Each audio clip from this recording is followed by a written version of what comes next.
on today's episode of The Real DJ Show. Welcome to Setup Wars. For those that have sent these pictures in, we appreciate your boldness. Is that my phone in the middle of the shot? Sorry. Don't. But I don't know. I think it's fun. I think shock your crowd. Like, experiment. Have fun. F***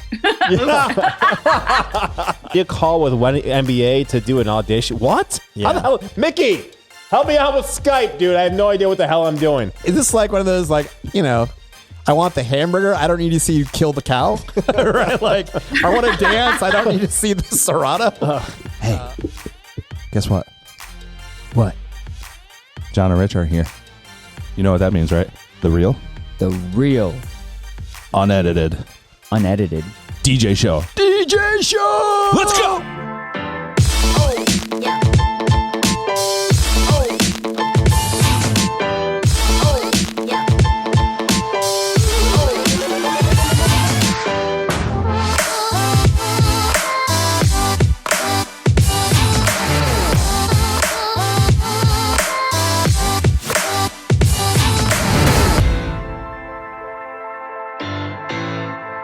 Hey, what's up, everybody? My name is Rich Cranston. Here we are, John Roach. Welcome to The Real DJ Show. And another show. The sponsors have kept us on. I love that. You're the sponsor. Sponsors. We've burnt down every potential chance for a sponsor. Anyway. Oh, it's all good. We're recording this before we go to Vegas. We are. This is probably going to with play when we bated get breath. back from No. Vegas. Well, it Mickey depends. promises that this might go on. Matter of fact, it has to go on because our guest is going to be pretty much all over the show in Vegas. You want to introduce our guest? We should make, yeah. I wake up, flex, I'm down that check. No drip, this. Tell them run it up.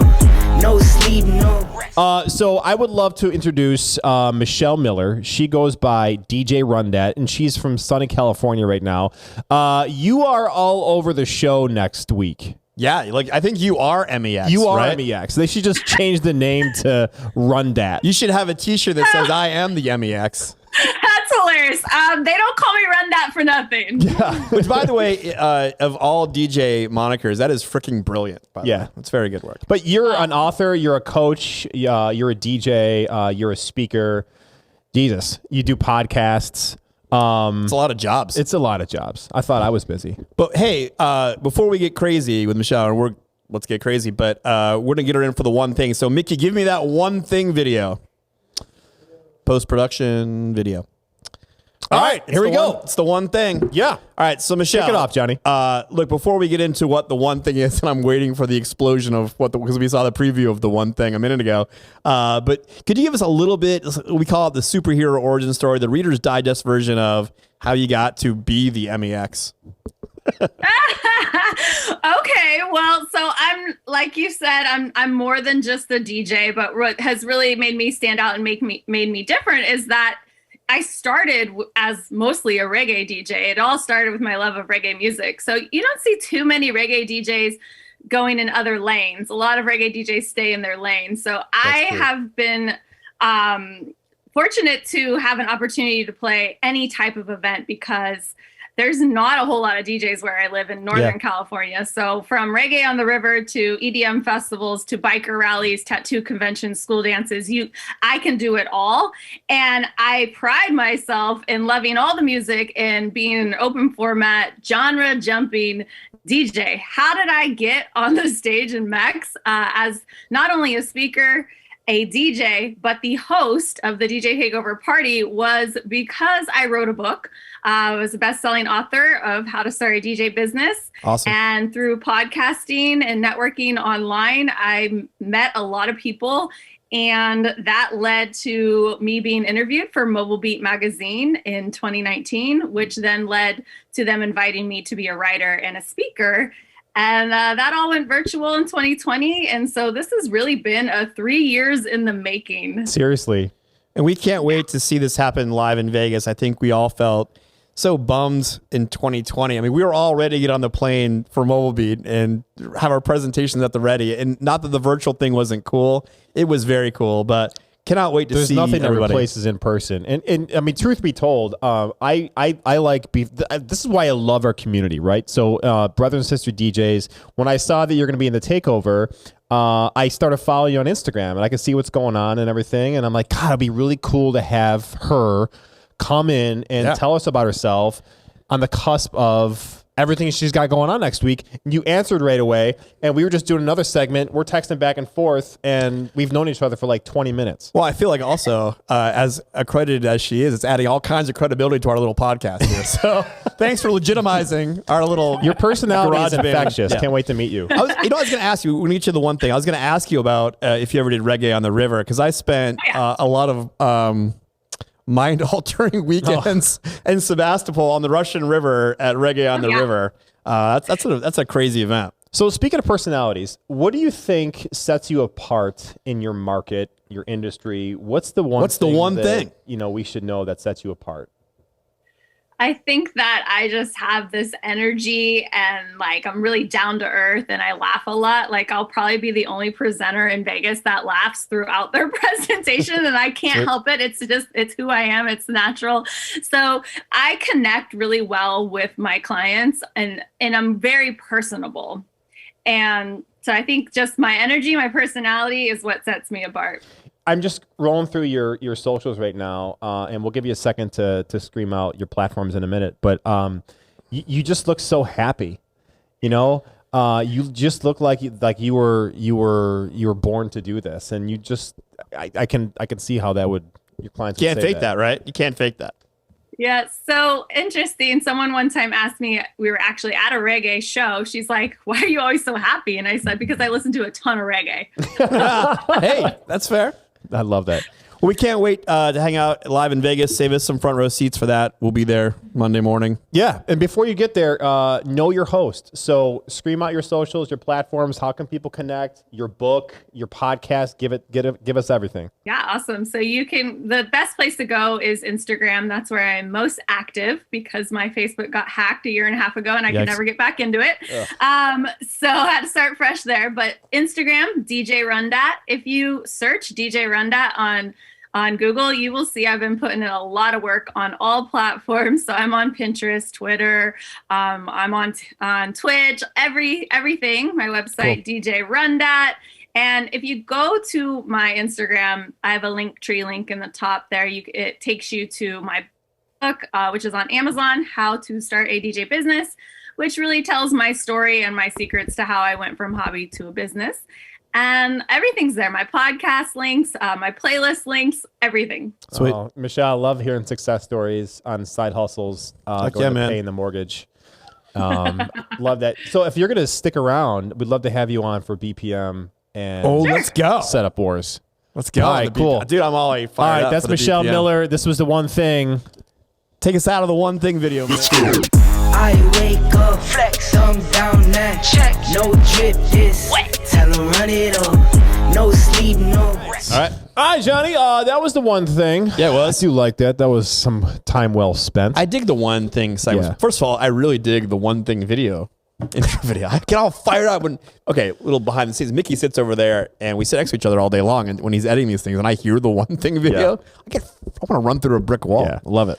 Hope So you guys like that. If there's one thing that, if there's one thing that that this year, like the last maybe 2 years, has really taught us is a lot about sales and buying behavior and the way that we reach clients and clients' attention spans.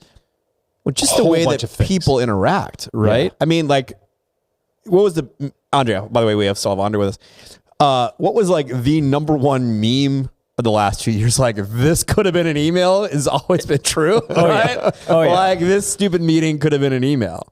And so what we're finding is the way that in our world, like the way that we are interacting and meeting with clients is totally different than 24 months ago. Because like we're looking at things that we do now with Zoom, which is commonplace. And you think about 3 years ago, like the way we did business was if you're not meeting with someone, you got to do a phone call. And like if people didn't know what video call. Oh my God. I got to do a video call with one NBA to do an audition. What? Yeah. How the hell, Mickey? Help me out with Skype, dude. I have no idea what the hell I'm doing. And Dre, as a headlining DJ who meets all these clients, dude, what would your world look like 36 months ago when you had to meet with all these clients, you'd take up every Saturday in the off season to meet with all these people. Seriously. It was so much more time away from your family. It was, finding nights and weekends that your clients were available to try to schedule, and you were trying to schedule as many meetings on the same day as possible. Yeah. So you were like, hey, are you available this Saturday to 14 clients trying to get all your meetings done? It's like one day out of the week is going to go in the dumper because you have to spend all day meeting with people. And God forbid if someone's going to be late or there's a snowstorm or whatever, it completely derails you. Right. So one of the, and by the way, if you're watching this and you have not adapted to any of this, you are going to get so far left behind. Pay attention to what we're going to be talking about here. You may be losing sales and not realizing why that is. Legitimately. Well, because the way that we do sales now is insanely different, and things you have to be aware of. So what we want to talk about today as our main topic was how, as a DJ, we have to change the way we've been doing presentations. And for some of you guys have already figured this out, but I think some of the specifics that we talk about might be little details that you haven't figured out yet. So we'll talk about what's different now. Obviously, that we're doing most of our presentations now in a virtual way. Of course. So you do about, I would say, what do you think, about 70%, 30% sales meetings? 66, 33, 73, something. All right. Like that. You do a bulk of the sales meetings more than I do. But so as far as the expediency, the time from when you meet with someone till you get that answer back, what have you seen dramatically between 2022 and 2018? I would rewind even one more step. I think the biggest dramatic difference is between the time that you get a lead in, right? So whether they came through your website or they came in for Wedding Wire or a phone call, the time that it's from when they become a lead to the time you have to meet with them, that has to go in warp speed. Because, and maybe it's something you don't think about, because everyone's doing these meetings now virtually. It opens up a calendar that's much more flexible for clients. They can do it at home. They can do it on their lunch break. I mean, they're not coming to you. So there's so much more available time to do these meetings. And because of that, these things are happening on a much shorter time scale, which means that if you're taking 3 or 4 days before you schedule someone from a lead to a consult, they may book somebody. Yes. Right? Because if they reached out to you on Monday, right? And think of yourself as the couple, right? They're going to email 5 different vendors. Doesn't even have to be a DJ. They're going to email 5 different vendors, right? So if they email you at 9 a.m. on Monday, if you don't schedule that appointment or have that appointment as soon as possible, and we're talking like in the next 24 hours, you need to get in touch with them that day and get them on your calendar immediately, because the other 4 vendors that they contacted, there's the danger because they could be eating your lunch. Right. In the old days, there was some social acceptable time limits, right? If somebody sends you an email, it's socially acceptable to be 24 hours before you return it, or a voicemail, socially acceptable 24 hours. That was pretty much the norm. And look, there's a stigma about wedding vendors that we take longer than that, right? That's just the way it was. Take off Mondays. Right, Dre. Some of our favorite people in the market are not good at this. But look, that's different now because of this way more open calendar of when somebody could meet with a potential vendor.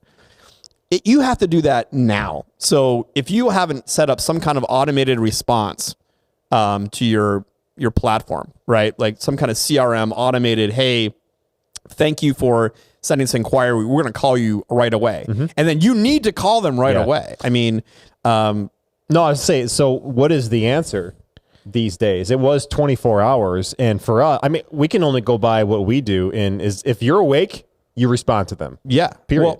Well, we set a company expectation and we try to divvy up the time. Mostly Mickey, who, by the way, besides being the producer of the show, is also usually the first contact for our clients.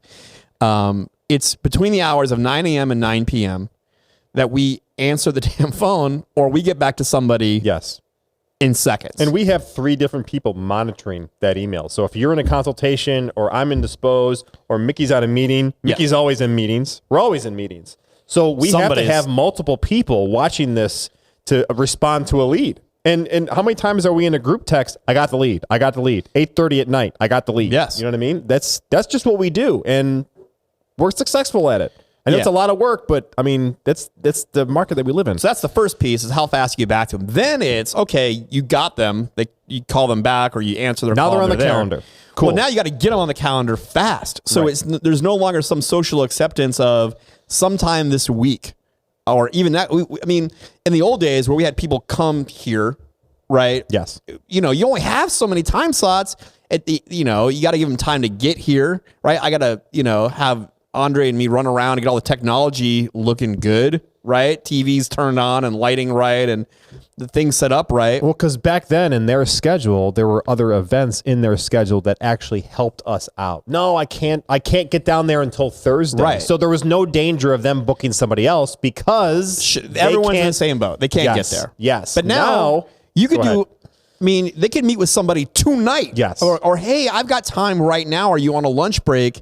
Let's meet right now. And so the conversion time between you've talked to them to get them on a calendar for a consultation has to be as short as possible. And for us, like I tell Mickey, look, if this is a battleground state, as I call it, right? Like, in the election, there's these states that could go either way. Yeah. Like I know there's venues that refer us, but also just as Refer some fervently competition. refer somebody that I Yep. think is pretty good. Yep. And on those, like I'm telling Mickey, look, set it for me tonight, 8:00, dope, whatever, get it in tonight, because I sure as heck don't want to say, okay, yeah, today's Wednesday, get them out on Friday.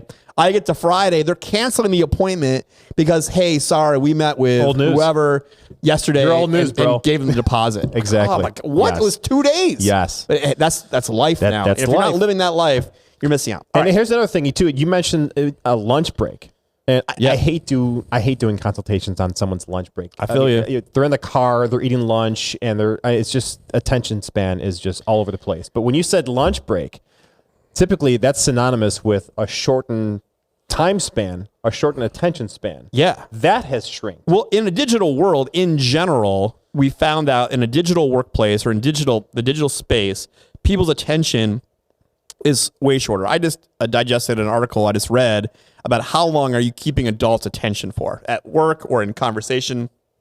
And these days, it is infinitesimally small. Like someone's attention span on a topic, like 15 minutes before they have to like do something else or like just change or get up or whatever. You can spend about 15 straight minutes before you go and look at your phone or you check your email or whatever you're doing. And that's nothing.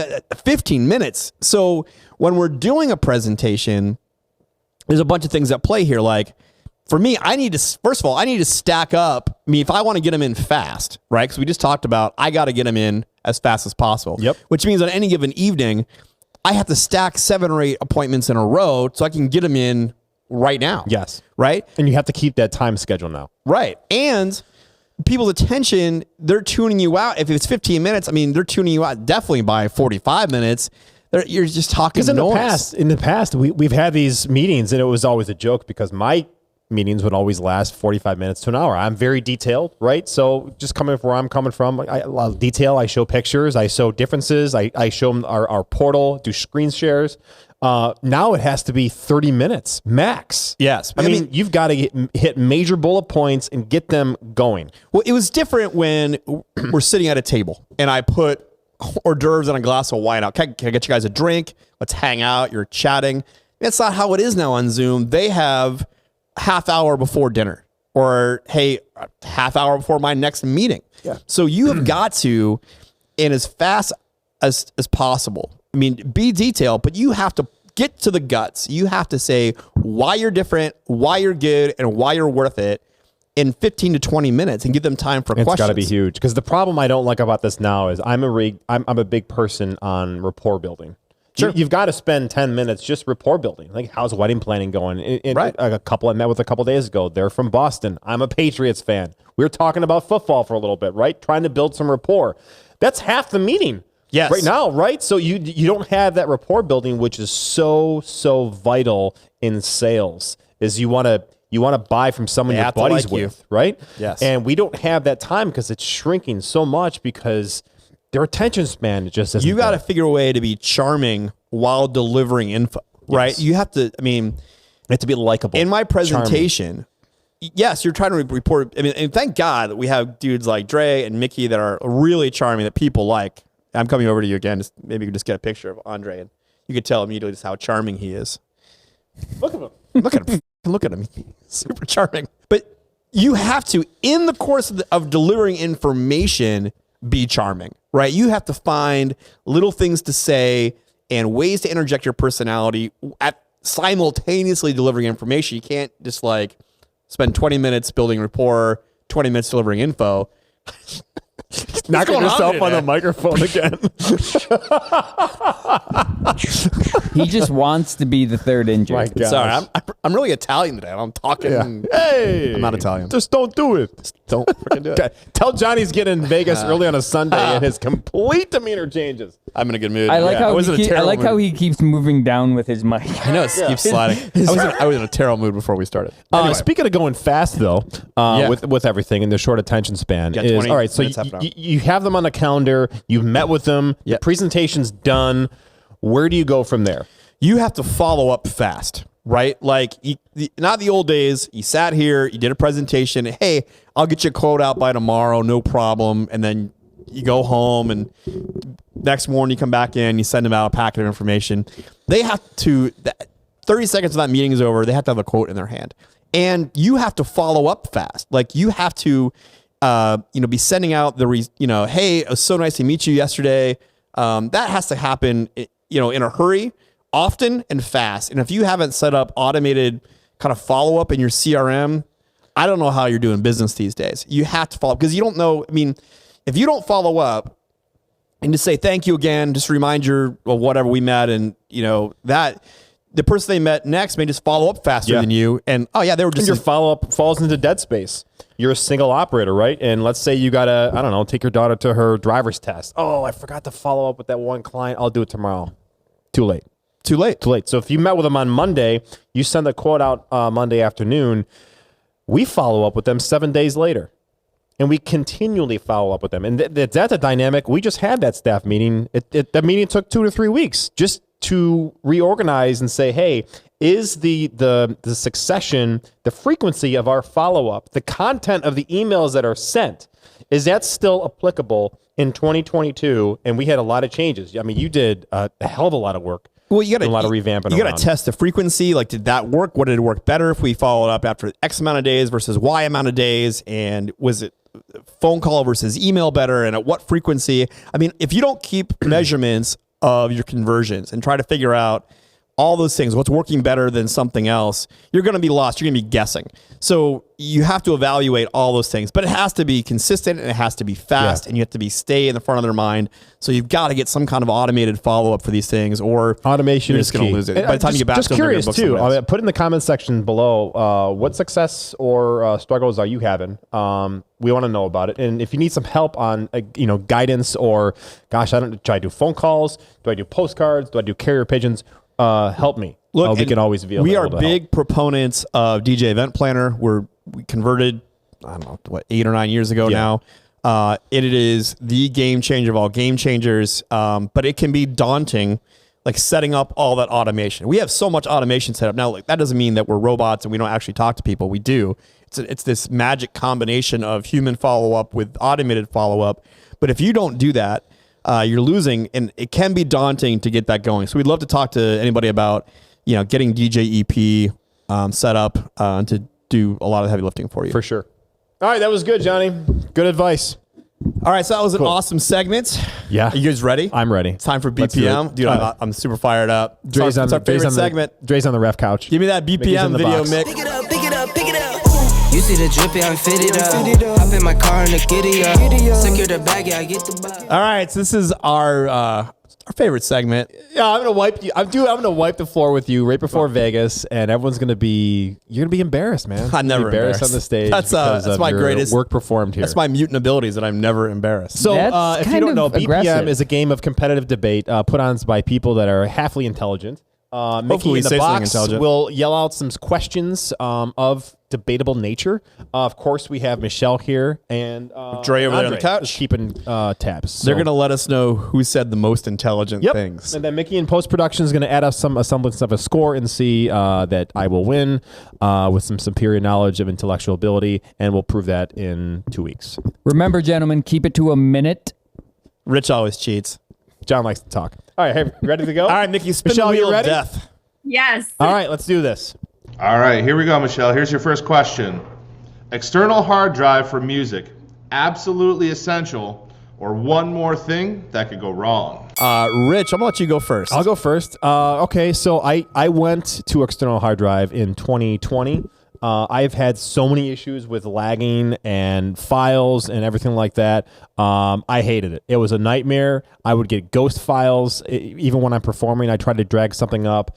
I've steered away from it. I got rid of it. I'll back up all my entire library on the external, but I run right on the computer. You just stole the only thing that I could actually make this competitive, because if I just say the same stupid thing, it's not competitive debate. I was going to say, of course, you're right that having as much of your library internal as possible is just one less thing that's going to go wrong. However, of course, you need to at least back up everything to an external hard drive. So I'm not sure how competitive this has got. We need to pull in some external people here to tell us the other side of the debate. Michelle, what's your take on external hard drive? It's been absolutely essential in the past for me because my events have been just totally random. Like all the music is just totally random. So I needed a lot of music. And I didn't have a very big hard drive in my computer. But now things are changing and I'm learning about all your music in one folder, only having the music that you know and use on your DJ computer. So it's a toss-up. I mean, I'm moving away from it because it's scary, especially when you're DJing with a friend and you have two computers plugged in and then you want to take one out, like a hard drive out, or plug one back in, and like things start to freeze and spin and you're like, is it going to kill the sound? What's going to happen? So this is a hard one, but I think it's absolutely essential that you have one to back up your music and you have multiples to back up your music, because people that don't back up their libraries and lose their libraries, I feel want to jump off a bridge. Seriously. And you're in a lot of different venues too. I mean, you're doing club stuff, you're doing weddings, private events, corporate events. There's a lot of different musics coming at you, styles. All right, so far, the three of us have all agreed. So the debate part of this has gone completely down the tubes. Dre, do you have anything competitive to say to any of that? Unfortunately, I do not. Okay. I am. I don't use external hard drives except for to, as what you guys said, backup music. All right, Nikki, burn that question because that sucked. Because we all agreed. Damn it. All right. Hey, I just read the questions, all right? I have nothing to do with how you guys argue it, but all right, let's see if you can do better with this one. When considering marketing dollars and the time spent attracting new clients, what are the best 3 platforms to reach your client audience? You want to go first? I do. Yeah, go ahead. Okay. So number one, most of this what I'm going to talk about is investing time, which is great for someone who's starting and you're planning a marketing plan to get going. For me, most of these things are pretty inexpensive, at least dollar-wise. It's going to be some time spent. But number one is, and I say this all the time when a DJ says, what do I do to get started, is get your ass in a car and go drive to all these venues that you want to do work in, meet their manager, tell them that you're interested in like how they like their DJs to operate and perform, get to know them, bring them like a Starbucks gift card, get on their radar and be invested in what they like and tell them, hey, I want to work here. It should be number one for everybody. It's just get in a car and know these people and visit them.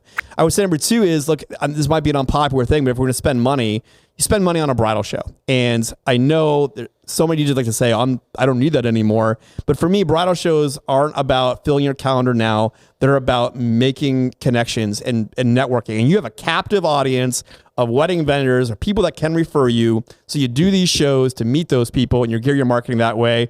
You're counting down. And 1 minute. Number 3 is real quick. Hire somebody who's good at socials if you're not good at it. Because it's essential if you're reaching your core audience to be good at social media. So that's how I would spend my initial pot of money and time. 90 seconds later. So in my opinion, I would go YouTube as the first thing. So that's the new Google. You got to get a YouTube channel and start putting out some regular content for educational pieces like this. And also YouTube is a great platform to connect with clients because clients are also watching videos. And as Michelle knows, as a published author, if her clients see a published book, she must know something about her craft, right? Number 2 would be, I love the networking example. You already covered it. I agree with you. Moving on. Number 3 would be Instagram. For us, Instagram is super popular among our target demographic for clients. Active stories, great posts, fresh content, great pictures, but a focus and emphasis on stories because right now that is what our clients are watching more than the actual wall. That had to be 3 minutes, and you haven't spent any money. How much? Just kidding. That was 44 seconds. What time to spare? Michelle, what say you? Okay, I would say number one, social media, with Instagram being the number one platform to focus on because brides are there. It's really where all the DJs are. It's where you can have, video, a lot of images. People want to see you on video. They want to get to know your personality. Number two, I would say YouTube with podcasting, interviews. People are getting to know your personality more. For me, personality is my biggest asset, my energy. So I'm selling that. Definitely. Number three, I would say Google ads because they're not that expensive. You can set a limit and they only charge you per how many hits. And that way you're popping up on Google where a lot of people are going to search for their DJs, and it helps you with your SEO. And then I have to add another one. Really, this one's free, and this is the one I've focused on the most, and I think has given me the best results, is just building and nurturing relationships with other vendors. So in particularly the wedding planners and photographers. Those I have just paid extra attention to, making sure I love them up, support them online, get in a deeper connection with them, and they're referring people to me all the time. The dividends that you will get from buying one of those people lunch, hey, want to meet up for coffee? Totally. You know what I mean? And getting them to know your personality, but also seeing you work. It's easy to refer someone, right? When you're building a company built to last, when you're making those connections to vendors, I mean, it's one thing to fill this year's calendar, right? But those things you're talking about, these networking opportunities and building those relationships is what's filling your calendar 5 years from now. Yes. So, Mickey, Dre, did we miss anything? Anything you want to add? No, you guys hit every nail. House is built. so you're saying I was right because I was first? Curious. I'm trying. We talked to someone yesterday, also from California, and they were interested in purchasing a TikTok channel for a set amount of dollars. Has TikTok hit your world at all? No, my son's obsessed with it, but I've tried it, but I don't really like it for some reason. I don't know why I don't like it. I think probably because my son will take over my account. So there's too much annoying Fortnite things on mine. But every time I try to take all the Fortnite off, it comes back on. So seriously, I don't know. It has, but it hasn't. I'd say not too much, honestly. Yeah. That's kind of our appraisal too. And I feel like a boomer when I say that, right? Because we're not there yet. It hasn't entered our space yet. I feel like, we probably said that about every single one of these platforms at some time, I think a lot of it depends on your market too. I mean, I've talked to plenty of people who, they thrive on TikTok, right? My daughters love it. I don't think it's applicable to our business. Not yet. But you know what though? I mean, look, it's just one of those things that there's, like I said, Mickey probably has an app already on his phone that would automatically turn any Instagram video into a TikTok automatically or something. So why not be on it? But I haven't got this stuff. To be honest, it's been on my to-do list for years. And I was for a couple of years, I'm going to do it. And I've had interns specifically hired to do TikTok, but we ended up just focusing on the podcast. And I haven't really come up with a strategic plan. I haven't been consistent. It probably can happen. I don't know. I don't feel like it's necessary. I really feel like for me, relationship building is the number one thing. And that's what podcasting does too. And just people, if they see you out there just doing stuff all the time, the more visible you are online, the more business you will get. That's my whole strategy right there. Well, you seem like the type of person who would, follow whatever the business is going to take you. Is that what you'll follow, right? I mean, if you're developing a need for business in one area, you're going to develop your TikTok because you're going to notice that your business is lacking. Once it dictates that, yeah, for sure. All right, it was good stuff. All right, that was question number one. Was that? No, it was two. Well, it was two-ish because we all agreed on the first one. Yeah. All right, we'll go to four because that first one we all agreed on. So, all right, I'm gonna bow out. Michelle's gonna take my spot. Michelle, is that okay? Okay, sure. Okay, awesome. Me and you. All right, got a music question for you. Doing a troll mix, like doing the Rick roll or going from Turn Down for What into ABBA, is it fun or is it lame? I don't really have much to say about that one. I tend to jump all over the place. I'm actually working on not doing that, but that's been my style, probably because of my events. And I'm also very nice when people ask requests because they pay me really well. But I don't know. I think it's fun. I think shock your crowd, like experiment, have fun. It. I think she's going to win on pure personality alone. Now, look, just to offer a counterpoint, my initial thought about that was like, look, I like shocking and surprising in our mixes. I think genre jumping is cool. I think jumping on a trend for the sake of the trend is lame, right? Like that video that went around that was the turn down for what into Dancing Queen that was all over everybody's socials. Yeah. And then the guy made the funny face. And now I know at every wedding on earth after that some DJ is doing turn down for what into ABBA. A few years ago, it was figuring out how to get, a Rickroll in there somehow. I do think that's lame, right? Come up with your own thing. I mean, if you're going to do something that's creative or shocking, like you said, I love it. Bleep me out, Mickey. I'm all about it. But I get that. But like the trend of it, like for the sake of, I think that's lame, personally. Guys, what do you think? It was so trendy, I didn't even see it because I don't follow trends. There you go. Whoa. That was, that's bold. I will do. Any feedback, guys? I agree.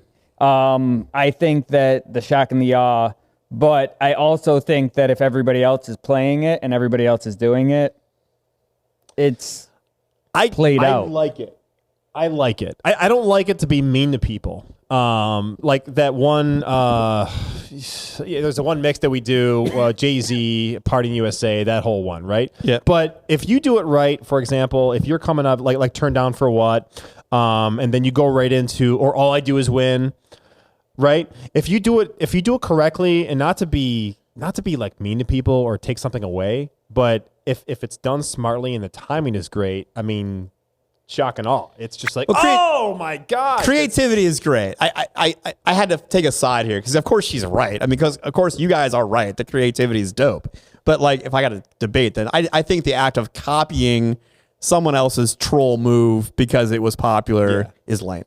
Yeah. Okay. Good stuff. All right, we'll do one more because the first one we all agreed on. That's a juicy one, Mickey. All right, I've got your juicy one right here for you. All right, the DJ argument of that doesn't work in my market. Is it real or is it a myth? Ooh, I'd say it's a myth because is your crowd always the same? Are there not people traveling in and out of your club or aren't weddings like always so diverse? Like, I don't know. I'd say myth. Agreed. I mean, I think to have especially with social media and just the way the DJ has been built up since like video games, like within 5 years ago, right? Like to be like you can download an app on your iPad and you can be a DJ. And seeing big names like Tiesto and Avicii, people it's a are popular more culture now. Yeah, it's definitely a popular culture. And the audience knows that. So to be so close-minded, to be like, you know what, I'm not going to do that because I'm just stuck in my own little crusty box of Rochester, New York, you're doing yourself a disservice. I think that that statement, I mean, as people that have presented at these conferences before, you hear that like that's the easy way out of I don't want to try something new. Is to say, well, that doesn't work in my market. And that usually comes up on financials. Like, well, hey, we'll say something like, hey, yeah, our average ticket price is, I don't know, $3,300 or whatever. And someone said, well, I can't get that in my market. That's usually, I think, just I'm scared to try that because raising my prices scares me. I don't want to lose business. Or, hey, I can't in our market, you can't quick mix at a wedding because people want to hear the whole song. Well, it's probably because you haven't tried it or put the effort in to learn it and you are scared to do that, right? So I think it is a myth. I think there's not a conversation that you can have. I mean, you just see too many examples of it not being that. I mean, look, we're in crummy little Rochester, New York. And it's usually at conventions like we're going to go to in a couple of weeks where you'll meet DJs from the West Coast or from a big city like New York City, and they're charging $10,000 for an event and be like, oh, I can't do that. It's not my market. But until this doesn't work for me in my market. So you turn that off the minute you hear something that scares you. But instead, what they should be doing is being open-minded. Look, for us, these conventions are hearing people like Michelle may inspire you. You got to jump on those opportunities to break out of whatever this funky place you've put yourself to say, oh, I can't do these things. For us, I mean, look, it was one of those conferences for us when we were much younger, and we heard an aha moment from a presenter we thought was really good, and we're like, well, let's go see how he's doing it versus just saying, well, that's not going to work in where we are. Which is a lot that you do, talking about coaching, which I'm sure you'll expound into in your seminars too, which is vital. Finding a mentor. I think, so yeah, I was thinking just music when you asked this question, but like talking about what you charge, I mean, business is experimental. And if you're not willing, and you have to take risks to be an entrepreneur. So if you're not willing to take those risks and try new things and experiment with your pricing, you're going to be stuck in that same category forever. I mean, when I wrote my book, I put an example of a contract in there, and I was putting $950 for a 5-hour wedding. Okay, well, that was in 2018. Here we are, 2022, and I'm booking some $4,000 weddings. And it wasn't until I booked that first $4,000 wedding until I had the confidence of like, I can do this, And so part of the reason why I've had a business coach for 6 years is because they help me with my mindset. They help me value my own worth and time, and watching her go from charging, $7,000 for coaching to $24,000 for coaching, it's like, okay, like there is money out there. That scarcity mindset has to go. Yes. Great points. Dre? Sorry, I totally put you on the spot. I got. This is really hard, especially going forth, because you guys have said everything. I know. We had a really good guest. Yeah. I mean, not that all of our guests aren't good, but sometimes we need the couch to come with some content because the guest didn't give it to us. We're getting it. We're getting it from the guest today, so that's for great. sure. All right. Cool. That was it. That was 4. Yeah. That was very good. That was it. All right. I think in the post-production, Mickey will put up the scorecard and say that I won, so I appreciate that. Just kidding. I think Michelle wins. Michelle wins. All right, let's. That was a great segment. That was BPM, but let's jump right into a setup wars. Right? Let's do it. We have Michelle here. Let's do one more segment out of her. Let's do a little setup wars. Mickey, let's get us amped. Roll the footage.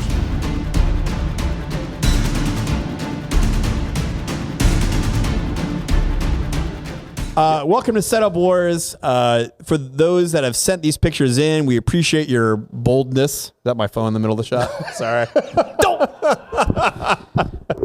And some of these we've just pulled from public places on the internet. So if you've made it public, it's fair game for our evaluation. Of course, this is friendly and fun. And for entertainment purposes only, we're going to take a look at 3 DJ setups. The panel here of Dre and Michelle, myself and Rich, are going to talk a little bit about it, give a little conversation about it, and then we're going to give it a score from 0 to 10. Andre, yes, decimal points are okay. Thank you. I guess. And then Mickey will tabulate a score in post-production and give this thing a score. So, all right. We have the first one here. It's definitely green. Let's Dre, you go first, because we'll let Michelle see how this goes. I like it. I like how the speakers are further away than right next to the table.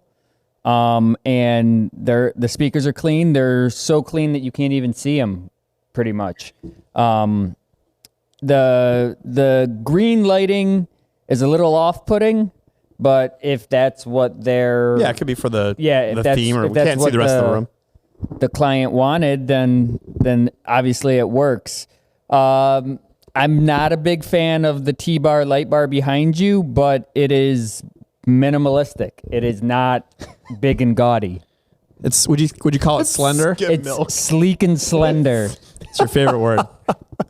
Rich, what do you think about this? Other than the fact that it reminds me of St. Patty's Day, I like this a lot. It's a pretty dope speaker setup, being on the stands like that. It's very clean. I'm down with all of it. I love the facade. If you have to have a T-bar behind you with a couple of movers, I think they are. It like Andre says, it looks skim milk. It's nice and slender. And can we get past that word this week? He started it. It was fun. You've used that word 100 times. It's really, really good. I like it. Yeah, look, I think this person obviously knows what they're doing. Michelle, you want to go next on this one? Pretty much what Rick said, but Yeah, I really love those speaker stands. I'm thinking I need to get some. And I even like or you call them light totem poles? Is that what that's called? The totems, I want yeah. those. I want those too. I'm shopping over here. I'm like, I want this setup. This looks nice. It looks clean. Everything's very, what's the word? Asymmetrical? Yeah. Ooh, yeah. That's a good word. Yeah. And the T-bar, it's not too big. I'm wondering about the facade. Is it like see-through mesh, or is it? That's what I was thinking. I can't tell. Is it like I a think silver? The issue being with the clear background, I mean, once it gets darker, obviously it differs. Yeah, I see. I think that it might be like just gray or white, and I think the light from that cool, obviously the bank of windows behind them is kind of shining through, and it's tough to tell what it is. I dig this too, and obviously, look, and the great range of setups that we've seen, this is obviously very good. But if we're critiquing, like, I think that for me, like, the T-bar behind it absolutely kills it, right? You have this incredible setup. Like you said, it's symmetrical. It's super clean. They've done great wire management. It would look amazing. And then in the middle of this bank of beautiful windows is this freaking T-bar. Like, it just kills it. Like, you have this, know your room, right? Like, if that was a blank wall behind you, you probably not notice. At least, it's. Yeah, you already have wash effects on your totems. You got it right. Movers. I think less is more for me for lighting fixtures. You nailed it with 2 wash effects is plenty for most venues. Those 2 wash effects fixtures. Why do you need these little? And look, and if the DJ is standing in front of where their laptop currently is, those movers are going to blast them in the back of the head anyway, unless they're really short. I mean, like me. Michelle, can you see the speaker stands? How would one get the speakers on top of those stands? Are they expandable? Do they look expandable? They don't look expandable, and that's what's concerning to me. Interesting. Because I would need my assistant. I guess. Well, I guess there's form and there's function. I mean, the form of it is dope because it's so minimalistic. I hate tripods, and this eliminates the need for some kind of scrim. I think we're going to be seeing more stands like those. They're really crisp and clean. But to me, it would have been if the facade went black and you eliminated the totems, because I don't think they're necessary. You have this big gigantic truss totem for 2 wash effects sitting on top of them. I think this person is really close to amazing with some tweaks. Number one, just eliminate the T-bar. Okay. All right. So let's give this thing let's give it a score. Yeah. Michelle, you want to give this a 0 to 10? 0 being look, poop. and it's all made up. So this is not scientific. Yeah, I'd say a 9 because I agree that light bar is really 9. Love it. It's a high bar to start with. I'm gonna go with a 8. Just a plain 8. Just a plain 8. Just a plain 8. We gave him too much crap for his decimal points. Very good. Rich? 7.5 for me. Yeah, I'm a 7 for sure. It's a 7. I gotta give myself some room. I mean, if there's something that's like insane coming, for sure, I give myself some room. All right. Yeah. Very good. Number 2. Here we go. So the TV on the front of his facade is mirroring his Serato. Is this like one of those I want the hamburger. I don't need to see you kill the cow, right? Like, I want to dance. I don't need to see the Serato. Okay. Michelle, want to go first? You go first this time, Michelle. Go back first. This is really confusing and strange. Why does your audience want to see your Serato screen? That's very interesting to me. And what's going on with the lighting over there? That is a Radio Shack circa 1988 special. Like an odd place for that disco ball thing. And Mickey, where's tag that part of the video right there. That has got to be on the intro of Michelle going weird place with the mirror ball thing. I'm just curious how he put all that together. How is that TV sitting on that table? It's all so small. Yeah, I just don't understand. I just don't understand. It's very confusing. More to the story. Dre, can you break through any of this confusion, Dre, for us? I unfortunately cannot. It's Screw. We're all baffled. We're befuddled. It is quite baffling. I don't understand I don't understand. I don't. He's stuck. We broke Andre. Andre's broken. It's very asymmetrical. There's zero symmetry. There is zero symmetry. I don't understand why you would want your Serato screen on the front side so that your guests can see it, unless, of course, It is a bridal show? Unless, of course, maybe No, there's a it's beer their bottle. way of It's a fun not bottle. having people come up and ask what song's next. Oh, so you're saying it's preemptive strike of some drunk guest going, "What are you playing next?" Because here is my list. Take a look, bud. Okay, that's weird, but okay. It also alleviates the question that inevitably every DJ is going to get asked at least once in their life. What program are you using? Yeah, because hey, I'm also a DJ. What program are you using? You don't even guess. It's right here on the front of my facade. Can I also be, and can you also play Blinded by the Light? I'll go? Yes, Yes. Okay. So everyone hates the Serato screen. I as do I, but I'm just curious. It would be a pretty cool conversation piece because I get people a lot of the times come and just kind of see what I'm doing if I'm scratching or whatever, and they like to see that stuff. I don't think it should be on a TV screen displaying to your dance floor. Number one. Number two is I'm not sure if the other speaker and sub is in front of the door and it just was off of the picture, or if this person actually consciously went with one top. It's and one mono. sub. They're using to an do 8-track mono. player. It's mono. Yeah. So that would be a second point. I'm with you, Michelle. The whole lighting thing is just, it's just poor placement all over the place. And my gosh. Okay, so we've lost a subscriber if this person is one of our subscribers. Just kidding. But let's give this person some credit. I'll give some credit. It's not some banquet table from the venue with a tablecloth on it. There is an actual facade. True. The speaker array looks professional. I mean, that's a QSC. I can't tell real well, but it looks like a QSC product. So Yep. they've bought good products. Yep.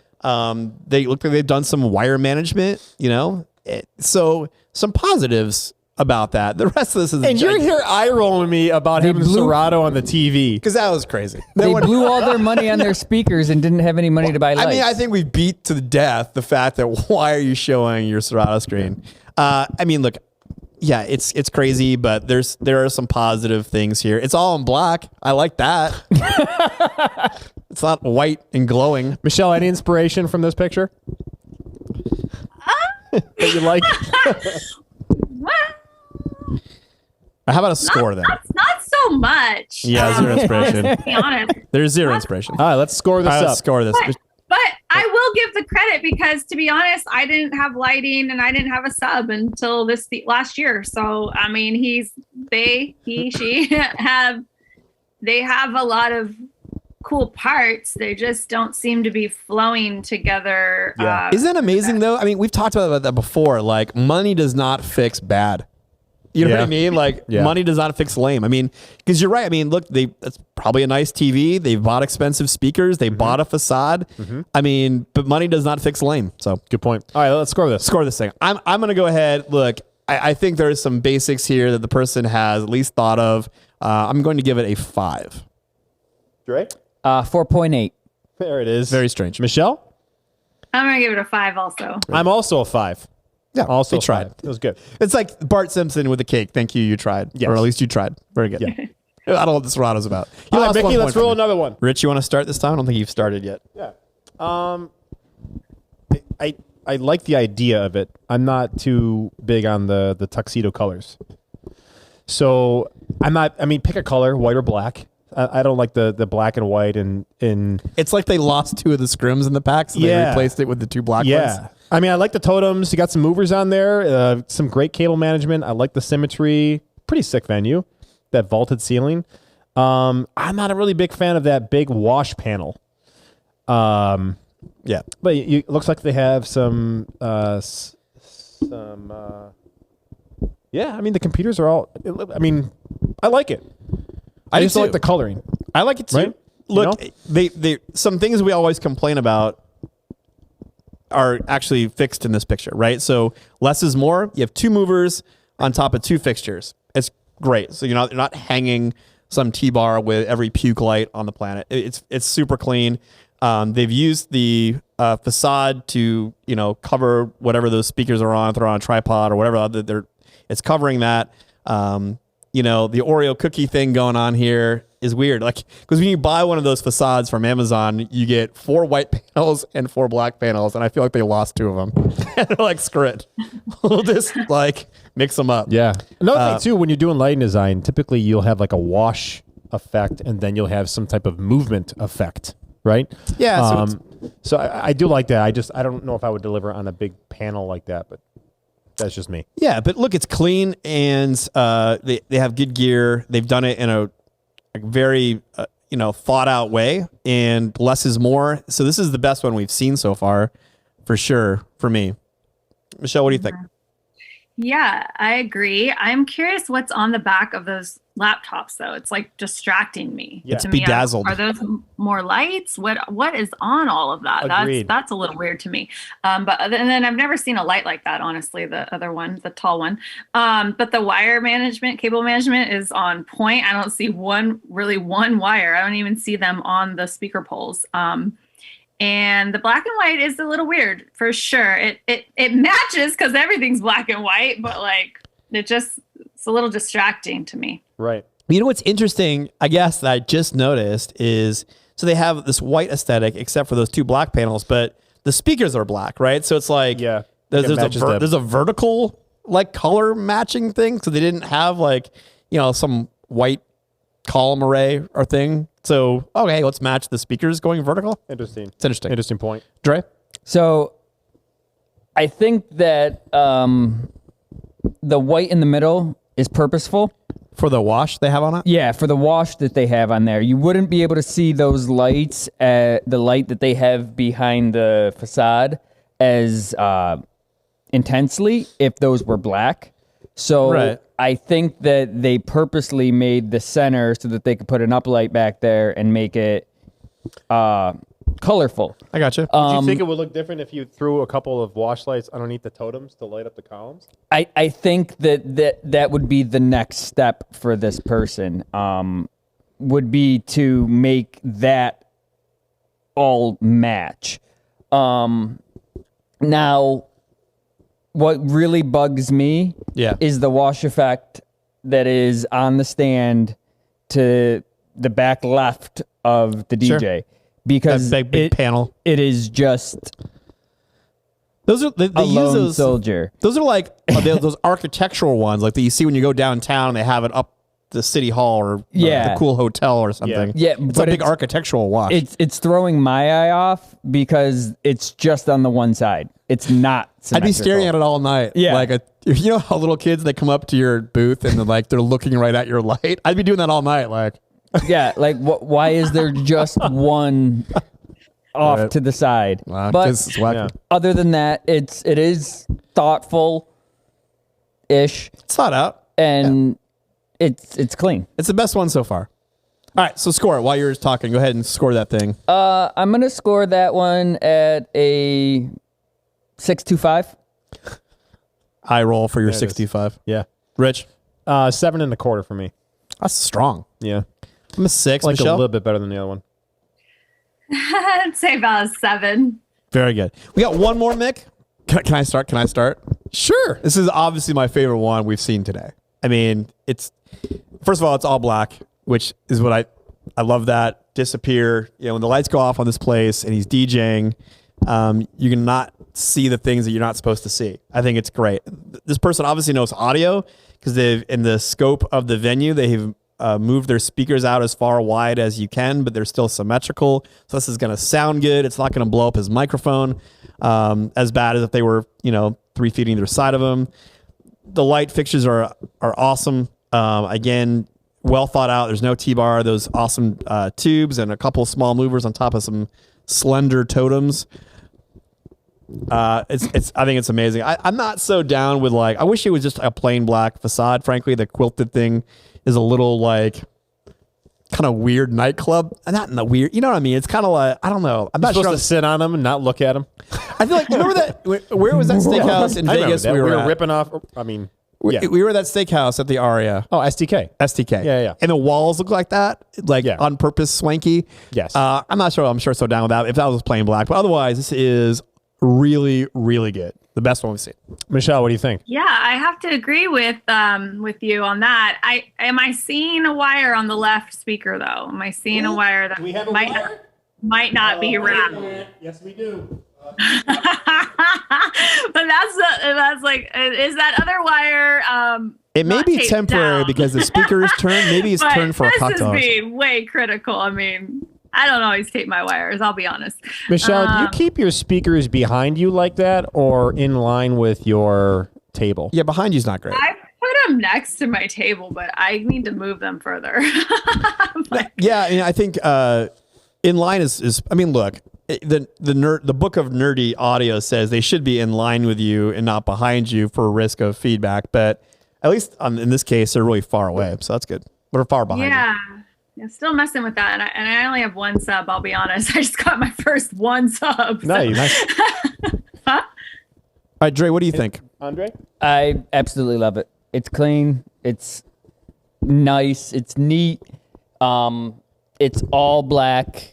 And like John said, once the lights go out, you're not going to see Space Station X. Yeah. Speakers, perfect placement for the room size. Other than the one wire that was pointed out, I can't say a bad thing about this.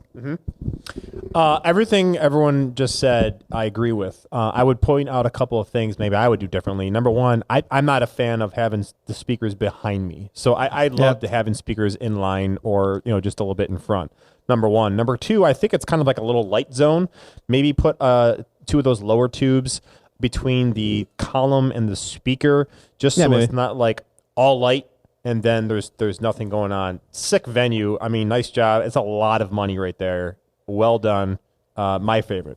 All right, score that thing then, Richard. Oh, me? Score? Yes, this please. is a 9 all day. Oh, yeah, for sure. 9. Michelle? Yep, 9. Dre? Solid 9s. Look at us all agreeing. Very good. Wasn't that democratic of us? All right, y'all. That was the Setup Wars. Thanks again to our guest, Michelle. We really appreciate having you here and having your perspective on that stuff because sometimes we just all agree and it's boring. So we appreciate you being here. That was it. That was Setup Wars. Thanks for your time. Have a safe flight, and we will be there front and center for your presentation. All right, that's it for us. Another episode of The Real DJ Show is in the books. We want you along every time, so make sure you like this video, subscribe to our channel, and ring the little bell so you get notifications of all of our new content. We know you're DJs and have a lot to say, so jump in the comment section to join the debate. If you have content suggestions or you want your DJ company featured on The One Thing, email us at TheRealDJShow@rochesterdj.com. Lastly, if you're sick enough that you want to take the audio of this with you wherever you go, you can find the audio everywhere quality podcasts are found. All right, that's it for us. Show's over, bitches.